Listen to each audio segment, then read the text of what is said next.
He's gonna have to fight! Bang! Pressure's coming! Dumped! Hogtied!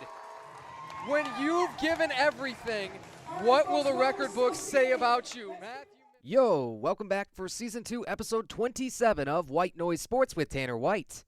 Now I know that we are definitely a full year and a half through this little side quest, and thanks for everybody tuning back in week after week.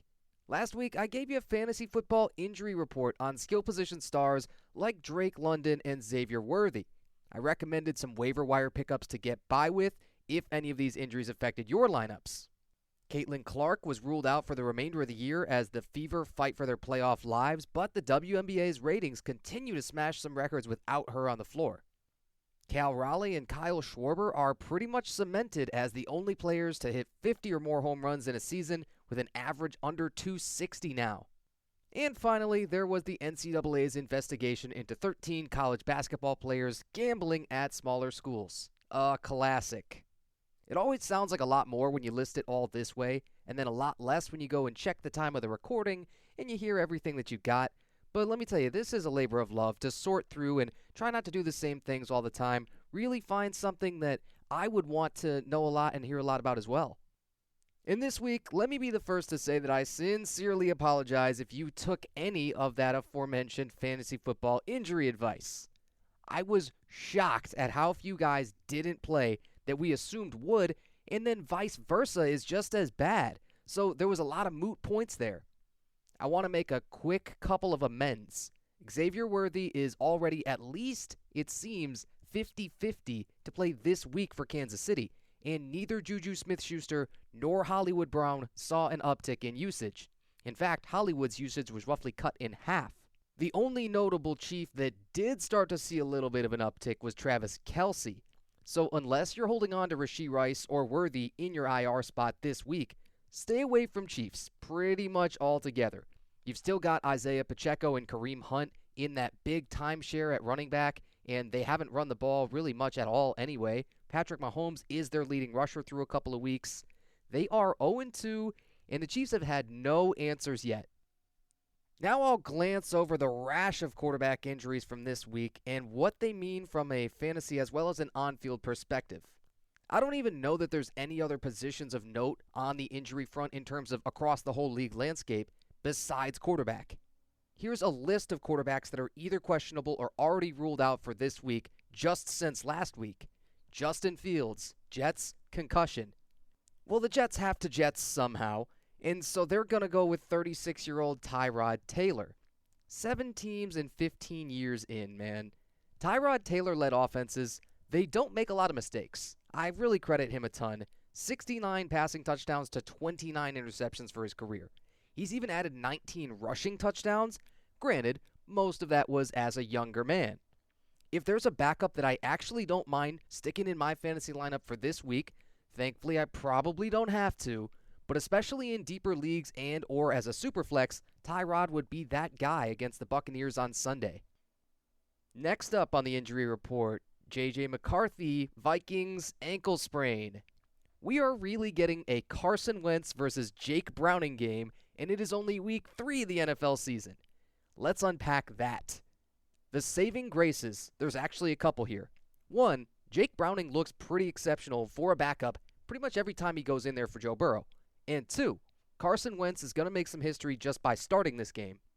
He's stuck around the league for long enough, and he's always done just enough after he capitalized, of course, with a 1 Super Bowl run. On Sunday, he's going to become the first quarterback to ever start a game for 6 different teams in 6 consecutive seasons. You would have thought that some of the other great journeymen would definitely have done this, right? Of course, Ryan Fitzpatrick was the very first guy that came to my mind, but no, he never managed that. Josh Dobbs and Josh Johnson, they've been everywhere in the last several years. And going back a little bit further, you're talking Brian Hoyer, Luke McCown. Sorry, this is just sort of my personal Hall of Good lineup of quarterbacks, but none of those guys ever managed this. The numbers for Carson Wentz, 153 career touchdowns to only 67 interceptions. He has played more football than most backup quarterbacks, and again, he won his 1 Super Bowl with the Eagles. In this order, since 2019, the teams that he has made a start with, Philly, Indy, Washington, the Rams, the Chiefs, and now on Sunday, the Vikings. It's another one of those historical notes that I'm really not sure what you're supposed to do with it, right? Another one of those ESPN stats, but now you know. Back to the other quarterbacks. Jayden Daniels, Commanders, knee sprain, not ruled out, but questionable for Sunday. He took a ton of hits in the pocket and on designed runs against the Packers on last Thursday night, just like every other quarterback is going to. Packers are so nasty, so scary, and that Micah Parsons trade looks as good as ever. Daniels is gonna get a full 10 days rest, but I don't think we're gonna know before the Friday injury report comes out whether he'll play or not, which will be after this episode drops. Truly, you should probably abandon all hope for Washington receiving options without Daniels in the lineup, as Marcus Mariota would be in line to start. I think they would be too conservative, and they're playing an improved Raiders defense. The one opportunity I see, Austin Eckler just tore his Achilles. Absolute heartbreaker, that one. I like Eckler in fantasy and as a person a ton, but now everyone's favorite preseason rookie, Ja'Cory Krosky-Merritt, looks like he's going to be the guy. If he's somehow still on waivers in your leagues, now is the time, because Washington only has 5 rushing attempts through 2 weeks that weren't from Krosky-Merritt, Daniels, or Eckler. Even if Daniels does play, this would be a really good week for Cliff Kingsbury and the offense to really dial down his legs and protect him, giving Krosky-Merritt most of the carries. And the absolute elephant in the room, Joe Burrow, Bengals, turf toe, out for a minimum of 3 months after surgery. People typically put the blame on artificial turf before anything else with injuries like these, and this one's no different when you look online. There's going to continue to be people calling for the league to mandate grass for everyone, every field, and it's just not going to happen. For Burrow as a player, though, can you imagine if he had never been injured so far in his career, what he could have accomplished? By his pure stat profile from last year, you would have obviously predicted him to win MVP. You're talking 4,900 yards, 43 touchdown passes, most completions, most attempts. And he is tough as nails, but his injury history has people comparing him to Andrew Luck at this point. Womp womp. That's kind of the biggest what could have been story at quarterback, maybe ever. So Jake Browning is a typically capable backup quarterback because of the fact that the Bengals offense is still so loaded. Back in 2023, Browning had to start 7 games filling in for Burrow. In that stretch, he led the entire league in completion percentage. He was over 70%. I could not believe that when I went back and saw it. He went 4-3, led a couple of fourth quarter comebacks, and he threw 12 touchdowns to 7 interceptions. Talk about staying afloat. I think Browning is the number one backup probably that I feel best about in terms of winning games. Maybe not necessarily perfectly maintaining fantasy production, though. You can leave Bengals in your lineup with some pretty high expectations, but I don't think you'll see any real ceiling performances. And I didn't really count Brock Purdy as a this-week injury because he had already sat out last week. He has injuries to his left shoulder and, ironically, also his toe. So yes, Mac Jones is still probably going to start on Sunday for the 49ers. Statistically speaking, for his career, Mac Jones, he's just bad. But last week, he threw 26 of 39, 279 yards, 3 touchdowns, no turnovers. When you look at his career, that's like maybe a top 3 performance from him ever, so it's probably not the most likely thing to happen again. I would not count on a Niners win, nor would I count on a repeat performance from Mac Jones of all people. Again, that's kind of the injury report just at quarterback around the league right now. It's already getting a little bit wild. Be prepared to have a backup plan or two. Throw whoever you have that is injured in an IR spot, and then get that extra roster spot to get a little bit of insurance for yourself. Now, 2 fascinating decisions are coming for a couple of starting pitchers and future MLB Hall of Famers. I did not expect to make multiple mentions of 42-year-old Justin Verlander within the span of a couple of episodes, but he is in particularly rare air right now.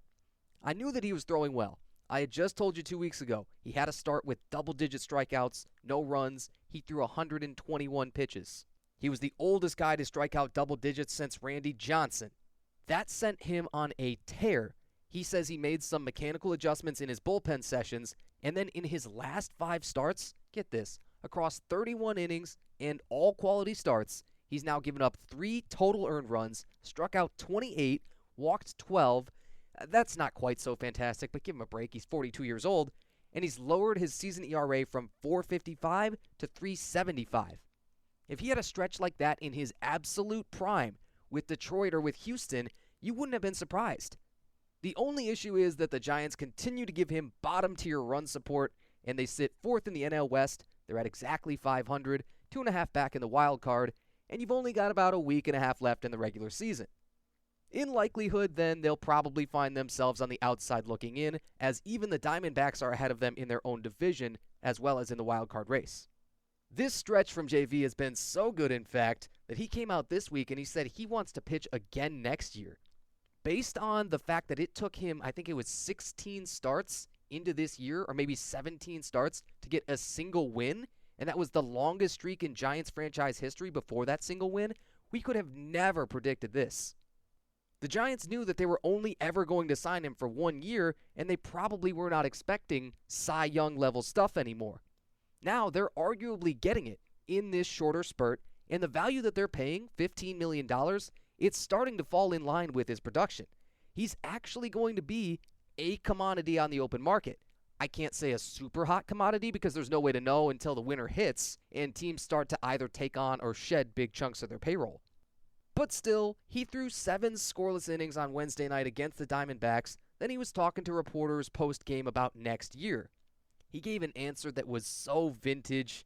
He said, "I would hope that somebody would offer me a contract now, showing that I can turn it around and still pitch at a high level." It's just impossible to hate this guy. He still has nothing more to prove. He could have retired after his last Cy Young in 2022, and at that point he would have had nothing left to prove.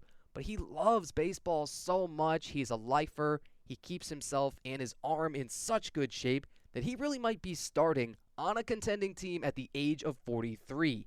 He better have his Hall of Fame speech written right now, and I hope he is the closest thing that we ever see as a starting pitcher to becoming a unanimous selection.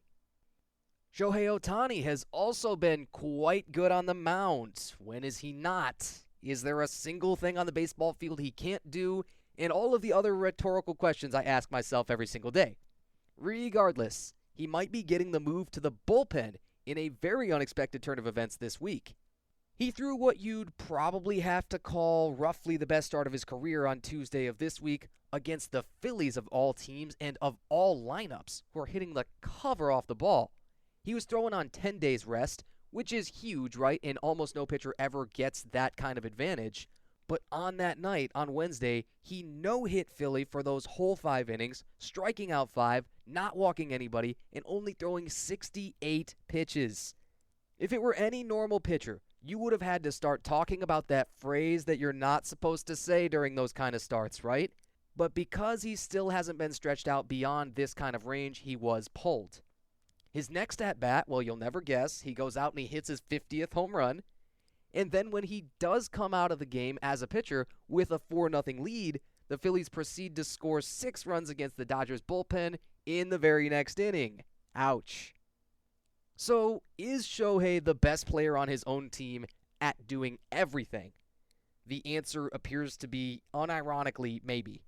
The Dodgers manager Dave Roberts said that he would especially be useful out of the bullpen in a shorter series, like the best of 3 that you would get in the wild card round. LA could have him as one of their highest leverage relievers. You know, maybe 7th inning, 8th inning. You could target a specific pocket of right-handed hitters in the lineup, etc. Ohtani's pitch mix this year shows us why he can be so effective in the later innings, too. You know he can rely on his fastball, and he can throw that 100 or 101 up in the zone and blow people away. And then that's just the 4-seam. Whereas he throws the sinker even a little bit harder on average, he can run that inside on the hands of righties. And of course, if that weren't enough fastballs, he also throws a cutter. We know how difficult those can be to square up. Then his breaking pitches are where it starts to really get bonkers. His splitter and his curveball, they have all the bite that they need and more. His slider/sweeper has the most run of any of them. He can change speeds to the tune of, almost 25 miles an hour and throw everything for strikes.